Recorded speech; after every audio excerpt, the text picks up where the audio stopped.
You are listening to the Built to Grow podcast, delivering the knowledge in all things fitness business. We help gym owners win. Here are your hosts, Tim Lyons and Randy Exton. All right, welcome back to the Built to Grow podcast. I'm your host, Tim Lyons, in studio, joined by Randy Exton. What's up, man? In the Badass Studio. The Badass Studio. Days away, minutes away from Utah. It's exciting. It's our Iron Circle experience. If you're missing it, you're missing out. Let me tell you. Dude, I got to make sure I have clothes. I don't have any cold weather clothes. I mean, I'm lucky to have sleeves on in the podcast studio, let alone pants on. Exactly, right? Do you have any pants on? We'd probably make great money if that was the. That's a different topic, but for a different day. But Sundance is gonna be great. What do we have, like 48 hours? We're there. One other 72, something like that. We're there. So big changes. I mean, it was. I guess the weather's gonna drop here, but it was almost 80 degrees here yesterday. Oh, it's great. And we're headed to the snow. Yeah, whatever. I've got a Keep jacket that I'm going to wear. There you go. Thanks, Keep. This episode, guys, I want to talk to you real quick about really the difference in why 6-week challenge style marketing is no better off than running a systematic trial. So years and years ago, we ran challenges. A lot of you are running challenges now. It was all the rage. It was 6 weeks, $500, get your money back if you hit your goal, all that stuff. And there's been tweaks and adjustments and all these different things that you can do to kind of put lipstick on that pig. But after doing the math, you're no better off doing depending on your price point, you're no better off doing a 6-week challenge than you are doing a systematic trial. And there's a huge difference between the type of person that comes in and signs up for a trial versus a challenge, right? So just kind of set the tone here. Trials are literally, a trial to your gym. You can, argue that maybe a 6-week challenge is a trial to your gym as well. But in essence, a trial, the way that I'm talking about it, it's something that is offered all year round. It's evergreen in nature. You can change it from 7 to 14 to 21 days, whatever you want. But it's basically, they're a member from the point that they do a trial versus they're trying your membership. Exactly the services and what you get in a membership. Right, and that's a big differentiator between that and a 6-week challenge. Mm-hmm. Now, a 6-week challenge, there's bells and whistles, there's nutrition programs that are specific to that, there's seminars and kickoff meetings, and there's extra weigh-ins, and there's groups, and there's post requirements, and all this hoopla around a challenge membership in your gym, right? And if you do the math, at least at this gym and many of the gyms we work with, that say have a $99 a week membership, in 6 weeks on a $99 a month membership or $99 a week membership, you're collecting $600. On the 6-week challenge, you're collecting $500. So right off the jump, there's a difference in revenue generated. Sure. Now you could argue, well, I get all $500 up front versus I get $99 a week for 6 weeks. So at the end of the 6 weeks, essentially it's the same revenue. Now, in the 6-week challenge, the way it used to be done, there's some potential for refunds. Correct. So are you really collecting all of that anyway? The answer is 100% of the time it's not going to be yes, so it's going to be no. So you're some revenue less than $500. Yep. And so now let's talk about the difference in clientele. There you go. This is where I think the biggest difference between the two is really relevant or right in your face. Number one, 6-week challengers or anybody on any challenge coming into your gym is literally focused on the challenge.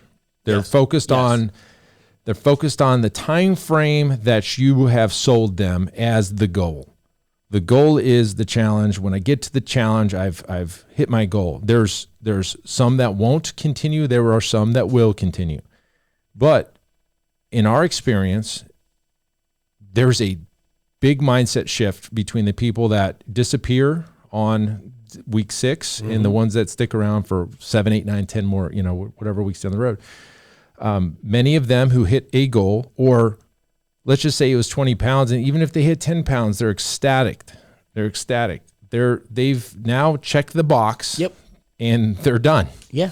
They've hit their goal and they're moved on to something else. Congratulations, you win. You win. It's over. And then they're done. They leave. Yep. They're very heads wrapped around finishing the challenge. Now, it does take a special, individual gym to really focus on, selling them into the 6-week challenge up front, but somewhere in the middle saying, hey, this is just the beginning. So it's how do I put in the marketing, in the sales process, the 6-week challenge is the solution. Somewhere after they sign up, 6-week challenge is not the solution. Yeah, you have to resell that, and that's the thing. I mean, I don't want to say ethics because I don't think it's necessarily like immoral, but the conversation is definitely more hook bait, hooky. It's not as simple as having the discussion around, hey, we're beginning a fitness journey, or you're continuing a fitness journey. Like, it's more, what can I do right now to get this sale, and then hope that once they're in my gym, I'm going to be able to convert them from there. But the things that they're doing to hook that person are just short-term minded. Yeah, exactly. That's exactly what it is. It's cutting off your nose to save your face type of thing. A lot of the gyms that I see doing the trials have gone to that because they lack systems, they lack the understanding of marketing and how to actually market their memberships. So what they do is they throw these things out there that are flashy, get a lot of attention, but they're hollow. You know what I mean? Like, they don't turn around and convert. You're not having a legitimate, caring conversation about this person's fitness journey, right? It's lose 30 pounds in a short period of time. It's crash diets. It's nutrition programs that are or diet guides that are half the calories these people should be consuming. And it's like anything for this short-term win, despite what we're doing for the future. Right. And that is not the way that I look at any aspect of your business as to how it should be done. Right. And so, understanding or creating an evergreen trial so that ultimately left versus right, what you're trying to do is expose people to the memberships. So if they're in a 6-week challenge and they're not experiencing a membership, you still have to go do that work that the other half of the gyms are out there not doing. Yeah. Or doing as part of their normal trial. So we have an episode, if you go back, it's the 4 types of trials. If you want to listen to that one, it really talks about the different ways to present a trial membership to the end consumer. And within those, it's all about all 4 of them. It's a journey. This is the beginning of a journey. It's not a 2-week solution. It's not a 30-day solution, not a 6-week solution. Yeah. It's a lifelong solution. And the trial is just a way to try it. It literally, there's no doubt in my mind you have to allow people to try your services, especially when they're making a big commitment like this for, they're changing their lifestyle, right? And this is huge for a lot of people. So you have to at least let them try it. Now, what we're saying is not only is the trial better, but you're actually making more revenue with the trial, and you're setting them up for long-term success in the evergreen trial versus that challenge style marketing. They're just so opposite of each other. Exactly. It couldn't be more opposite. Even if it came down to because using the 6-week challenge specifically, because of the hook, because of the way that one was so positioned, it pinned the client against the gym, as opposed to a trial where you guys are on the same team. Like, our objective is to get you the results that you desire, but it's not at the expense of, when you go do this, now here's the money and I get to go watch you walk out the door. Do you want your client to get the results, or do you want the revenue that you were supposed to have? Why not both? Why not both? And that's really what it comes down to, is you can have both with the trial. And I really think that gyms that run the 6-week challenge are working way harder than they have to. Then let's ask that question. Why is it not only, okay, so the consumer, we get why they exist, right? The end user, the consumer, the gym member. Why what exists? The trials, the 6-week challenge style trials, right? Because to the end consumer, short term, all inclusive, easy to justify. So from a marketing standpoint, like, that's why they exist in the marketplace. Correct. Why are gym owners still choosing to do it? Why? Well, they're being sold into, by these agencies that produce these challenges very well. They've been sold. But And it's also the naivety of a gym owner not understanding the differences between the two, and the gym owner seeing the big money signs that come with Front 50 end. challenges at $500 a piece, 25 grand. That's what they see. Yeah. That's all they see. Yeah. And, and they see a bunch of people in the gym and it means they're successful. That's what they see. But what the reality is you've set yourself up for a long list of problems to solve as you go, and you have to work 2 or 3 times as hard to service these clients than you would a nice, steady, evergreen trial member that's coming in as a member from day one, and you onboard them the same all year round. Your team understands it. There's no hoops to jump through. There's no flares and fireworks that go off. It's very Predictable. Yes. very steady Eddie. And I'm okay with that here, especially when you get to a certain amount of members that, hey, you know what? Slow growth is better growth than 50 people in and 38 of them out and, in 2 months. And I'd rather have 12 members on trials paying $500-ish a month for all year. You know what? Like, as you're going through that, it's like throwing the 6-week challenge is like throwing everything at the wall and seeing what sticks. I mean, it's all over the place as far as, And you're getting a bunch of people that aren't good fits anyway. and they don't want to be in your gym. They want to lose whatever that goal was, and that's all they care about, right? They don't care about days, 6 weeks in one day type of thing.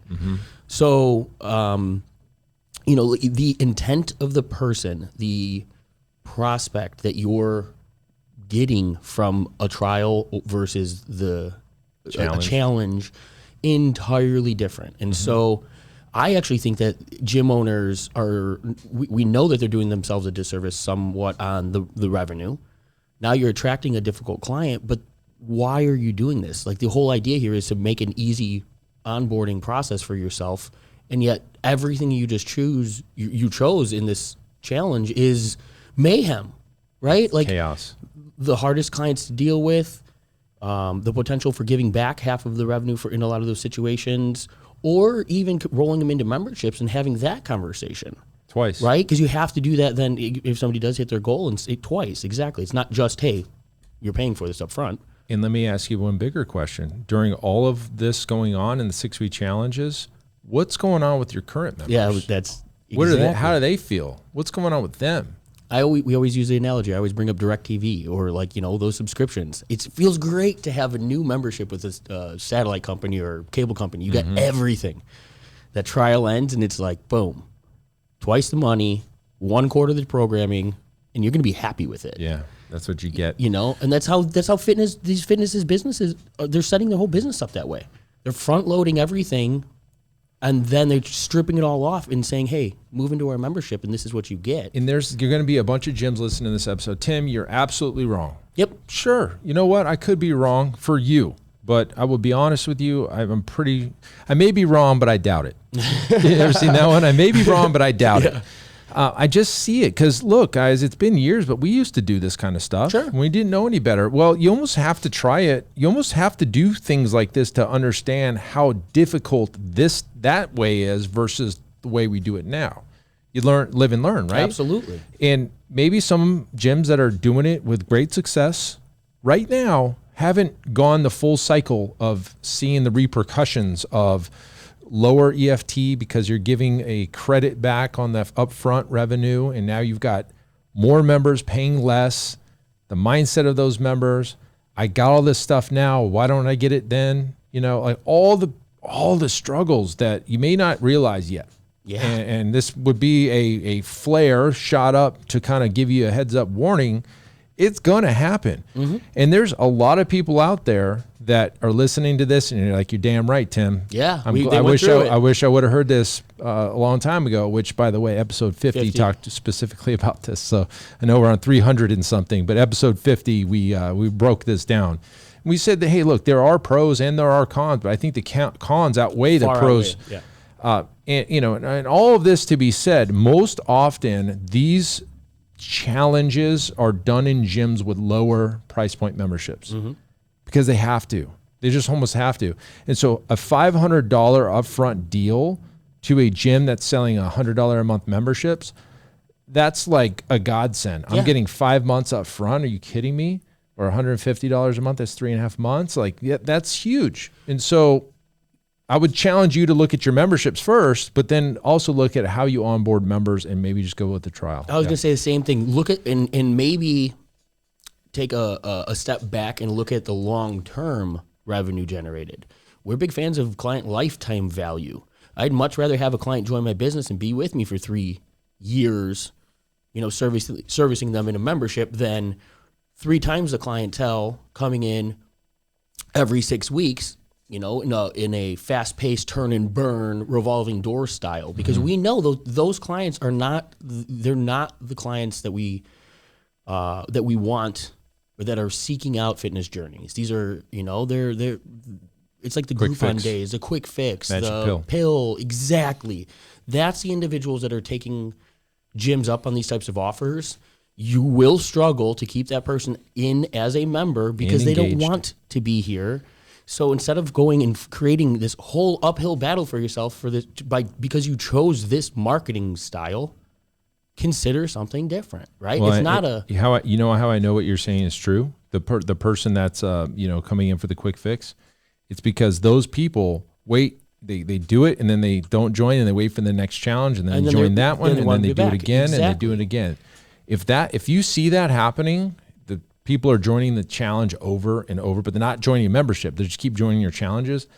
That's your case in point that you're not attracting the right person. Wouldn't you rather have that person on board full time? Yeah, of course you would. But then you're like, well, I'm not going to turn down their money. Well, I'd challenge you to kind of reconsider that because all the work up front, you're not really helping this person. Maybe, yeah, you did, Tim. They lost 20 pounds. But when they come back in, they have all 20 pounds back. Did you really help them? No, you didn't. So what are you doing? So, that's the challenge. No pun intended. That's a challenge for you as a gym owner to really consider what you're doing with your marketing. Because what you're doing in your marketing is and will hurt you by attracting the wrong clients into your gym, into your business over the long term. And that's exactly what I'm saying. Take a 40,000-foot, view of the business rather than like, hey, January was great revenue. Sure it was. And then March, your gym is empty again and you're trying to figure out how the hell to get people back through the door. But, if we've gone through this, and the one thing I wanted to drive home was the reason Tim and I have such a big opinion on this is because we were in the trenches doing this, not only for his gym, but we had, samples of other gyms with this data over and over and over. And, our experience was we did more reps than most gyms got, for years. You know what I mean? We did more challenges in 1 month than it would take these gyms to do in 3, 4, 5 years. And so we saw the great potential in the upfront revenue and all of those explosive numbers and the great things, the pros, but we got a very good example of what those cons did fast. And then we watched, those members not want to stay. And, we did it here. We felt the pain of it. Our other clients felt some of the pain over the years. And there is a better way of doing business. And that's what we're here saying is, yes, that you might be the anomaly too. Maybe this is the one thing that you guys do perfect. But in our experience, the averages across the hundreds of gyms that we've seen, probably more do this, it crushed. Mm-hmm. And it was a really difficult way of doing business. Really difficult way compared to what we were doing now. Yeah, compared, right? You live and learn. So anyways, there's your flare. There's your warning. Yeah. Hopefully this episode helps you kind of see the bigger picture. If you're stuck in the weeds right now and you're doing these, phase it out. I mean, there's plenty of ways to do it. Go back and listen to another episode that we did the trials on. I think you're going to find that there's just a better client out there. You just haven't talked to him yet. All right. So hopefully this helps. Until next episode, guys, keep changing lives. We'll see you on the next show. Bye. All right. And thank you for listening to that episode of the Built to Grow podcast, where we help gym owners win. Now, do you want to connect with me and other gym owners online? All you need to do is join our private Facebook group, Business Talk with Fitness Professionals. Just head on over to Facebook and type in Business Talk with Fitness Professionals. And when you do, we're going to give you our 10 marketing strategies 7-figure gym owners use to win. I look forward to seeing you in the next episode. Until then, keep building something great.